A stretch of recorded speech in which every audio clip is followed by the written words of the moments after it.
Je suis Christelle Célis et ici, j'ai à cœur de t'offrir un espace de messages et de canalisation à travers ce podcast. Pas de développement personnel pour se donner bonne conscience, pas de dogme ou de cadre rigide, pas de spiritualité à la mode. Tu es au bon endroit si tu veux t'incarner pleinement, libre, en connexion avec ton âme et le divin et honorer ta puissance ainsi que le vivant. Je t'inviterai toujours à révéler ta propre vérité et ton unicité. Alors ensemble, découvrons les énergies qui t'entourent et les messages de ton âme. Installe-toi confortablement et que l'épisode commence. Bonjour à tous, bienvenue dans cet épisode de podcast. Je suis Christelle Célis et aujourd'hui j'avais envie de réagir à une question que j'ai reçue sur Instagram.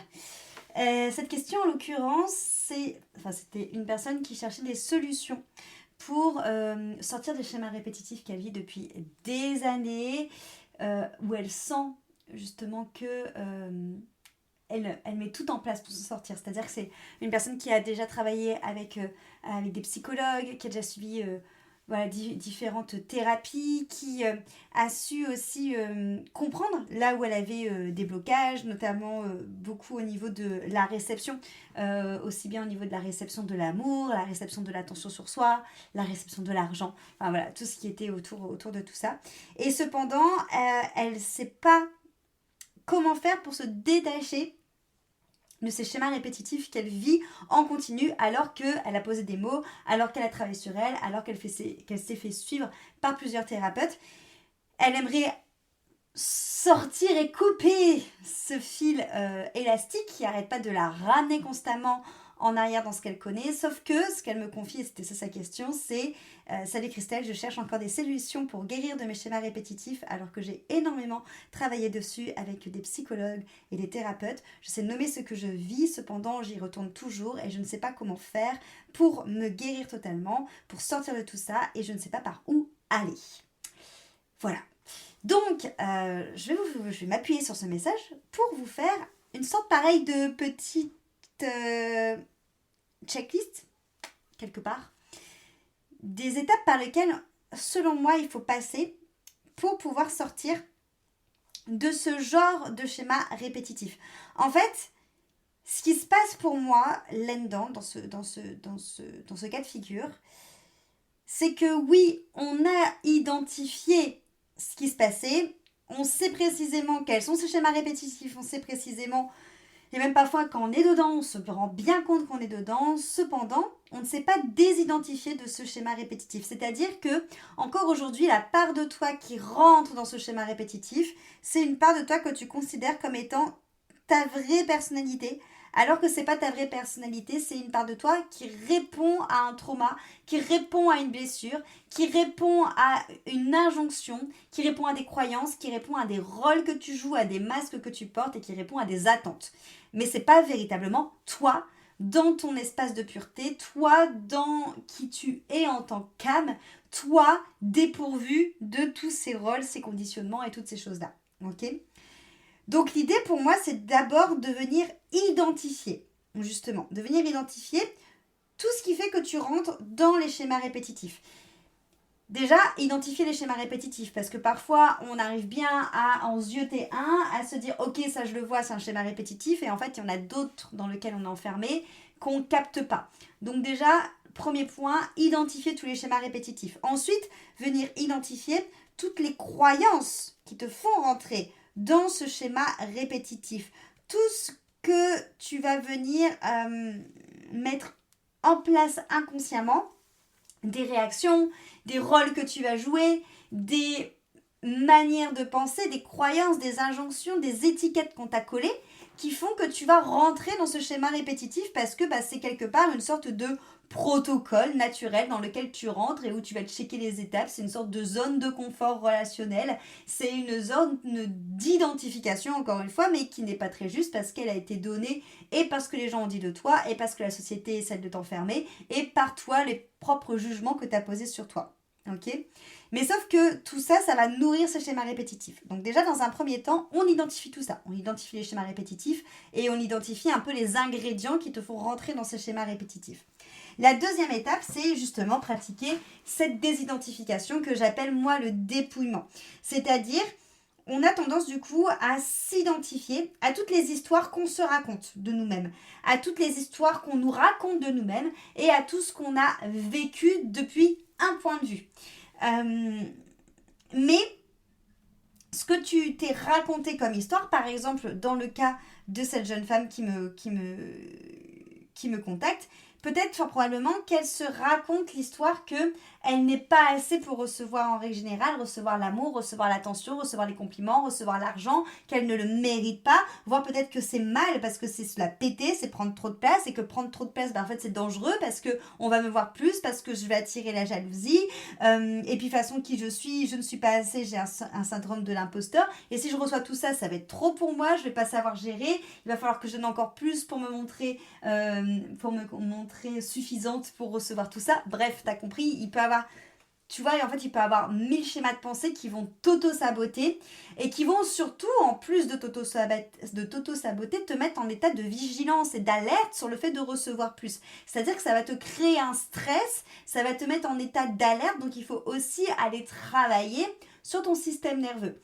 Donc déjà, la désidentification et le dépouillement, c'est venir justement se dépouiller de toutes les histoires qu'on s'est racontées jusque-là, de toutes les choses sur lesquelles on s'est identifié, de nous libérer des rôles, de nous libérer des croyances, de nous libérer aussi de tout ce qui ne nous appartient pas que l'on porte, transgénérationnel, injonction, attente, qui nous empêche d'avancer dans nos vies, qui nous empêche de nous épanouir dans les domaines de notre vie, qui nous empêche de nous expanser davantage et qui nous enferme quelque part dans l'espace de la peur, dans l'espace du manque, dans l'espace de la petitesse. Ok, l'idée c'est de sortir de tout ça pour venir remettre, et ça c'est la troisième étape, pour venir remettre ton âme au centre de tout ça. Ton âme, elle est loin, mais à des années-lumière des étiquettes limitantes. Elle est loin de tout ce qui la restreint parce que ton âme, elle est reliée à Dieu, elle est reliée au vivant, à l'immensité, à la création, à la joie qui circule à l'intérieur de toi. Et donc l'idée, c'est de venir se détacher de tout ça pour se reconnecter à cet espace à l'intérieur de toi qui est plus grand, qui veut vivre plus grand. Cet espace de ton âme, cet espace de ton cœur qui reçoit parce qu'il mérite, qui vit parce qu'il expérimente, qu'il est joie parce qu'il est une putain de coupe d'abondance qui reçoit les merveilles de la vie et du divin. Parce que nous sommes les créatures, les enfants de la création et que on a pour devoir justement de vivre depuis cet espace de grandeur, depuis cet espace d'épanouissement, depuis cet espace d'expansion pour honorer la vie qui passe à travers nous, pour honorer l'expérience de la vie sur Terre que l'on fait en tant qu'âme dans notre corps physique. Ça, c'est notre dû, c'est ce qui est naturellement dans notre état, on va dire, de succès. Ok ? Mais pour vivre ça, il faut venir se débarrasser justement des schémas répétitifs, de les mettre en conscience ce qui nous fait rentrer dans ce schéma répétitif et ensuite se dépouiller et se désidentifier de tout ce qu'on a cru jusqu'à présent être notre personnalité alors que c'est même pas un millième de qui tu es. C'est une version de toi petite, peanuts, rikiki, restreinte, emprisonnée dans une illusion qu'on t'a fait croire parce que c'est beaucoup plus facile de manipuler quelqu'un qui est dans sa petitesse que quelqu'un qui est dans sa grandeur d'âme et qui veut voguer vers son expansion. C'est beaucoup plus facile d'appuyer sur la peur pour te manipuler que de faire nourrir en toi la joie, de faire nourrir en toi cette paix intérieure, cette stabilité que quoi qu'il, tout va bien se passer. Ok ? Donc pour moi, c'est ça les 3 étapes. Et en plus, généralement, ce que je rajoute, c'est en effet des étapes pour venir encore plus aller plus loin dans la libération, notamment quand c'est des choses que l'on porte depuis super longtemps avec des schémas répétitifs ou que c'est des choses qui vont être liées au transgénérationnel. Donc typiquement, moi j'aime bien rajouter une étape de on va venir nettoyer tous ces bagages que tu portes là qui ne t'appartiennent pas. On va venir rendre ce qu'on doit rendre, couper ce qu'on doit couper. Et j'aime aussi rajouter une autre étape de travail sur le système nerveux parce que comme je te l'ai dit, en fait, c'est tellement devenu ta norme d'être dans cette petitesse, c'est tellement devenu ta norme d'être minimisé, que du coup, le fait que je te dise « Allez, vas-y, viens, on fait péter les carcans et viens, on va vivre depuis l'espace de la joie, depuis l'espace de l'expansion », ça peut faire stresser une part à l'intérieur de toi. cette part à l'intérieur de toi, elle stresse parce que ton système nerveux, il se dit « Waouh, attention, on n'a jamais été par là, c'est de l'inconnu. » Ok, on keep cool, on se calme. Et l'inconnu, c'est peut-être potentiellement dangereux. Et surtout qu'en plus, je vais sortir des cases de tout ce que les gens autour de moi, ils me disent et ils me matrisent depuis longtemps. Potentiellement, je vais prendre trop de place. Et en plus, ça va venir déplaire à des gens.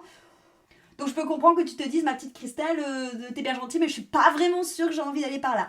Et ça, c'est pareil, c'est clairement de l'autosabotage. Parce qu'en fait, là, ce qu'il faut faire, c'est juste réguler ton système nerveux pour lui faire comprendre que, en fait, la normalité dans laquelle il est et qu'il se sent en sécurité, c'est une normalité toxique, c'est une normalité qui est petite, c'est une normalité qui ne représente absolument pas tout le potentiel que la vie t'offre, ok?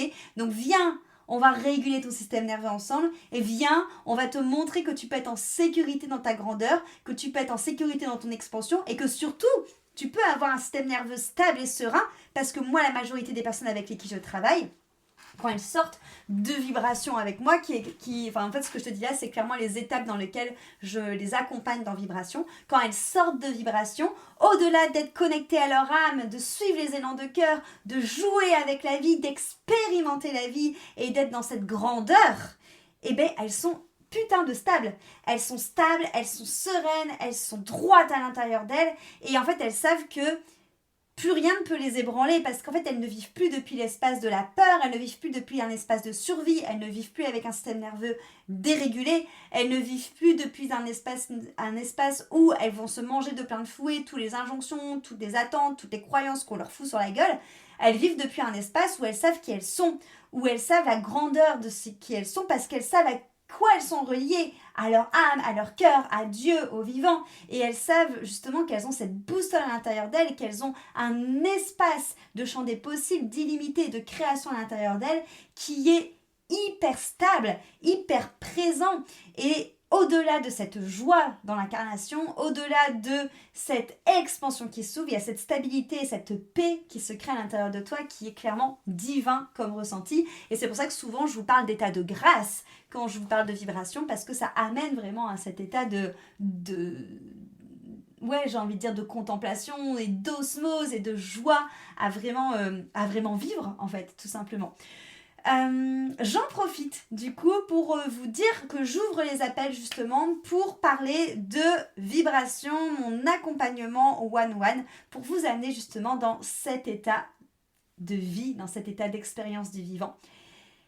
C'est clairement un accompagnement qui n'est pas fait pour tout le monde parce que c'est un accompagnement déjà qui est fait pour les personnes qui ont conscience qu'elles ont envie de vivre depuis cet espace de grandeur, de vivre depuis leur âme, qu'ils ont envie de sortir de la matrice, là où on vient nous petitiser, ça se dit pas petitiser, mais nous minimiser, nous rendre plus petits, nous gouverner par la peur, nous faire bober des choses, toute cette illusion autour de nous où on nous fait jouer finalement au jeu J-U-E, du petit jeu J-E. L'idée pour moi, c'est de vous faire sortir de tout ça pour vraiment venir vous rencontrer et vous rencontrer bien au-delà des étiquettes, bien au-delà des conditionnements, bien au-delà de vos limitations pour vraiment venir trouver les trésors de votre âme, les trésors de votre cœur et que vous puissiez vivre clairement votre vie depuis un autre espace. Je parle souvent, quand je parle de vibration, de viens, on change de paradigme, viens, on change de réalité. En fait, on ne va pas changer la réalité, on va changer l'espace depuis lequel tu vis la réalité.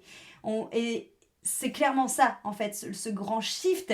Et c'est pour ça aussi que vibration, c'est un véritable saut d'engagement envers toi, envers ta vie et envers comment tu vas honorer ta vie et ce temps précieux qu'on a sur Terre.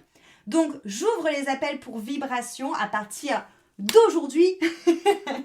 Donc, il y a que 4 places à chaque fois pour vibration. Donc là, les 4 places sont libres. Ça y est, j'ai fini avec tout le monde. Donc, les 4 places sont libres. C'est un accompagnement qui est vraiment un saut de réalité, un saut vibratoire qui te fait vraiment changer sur tous les plans.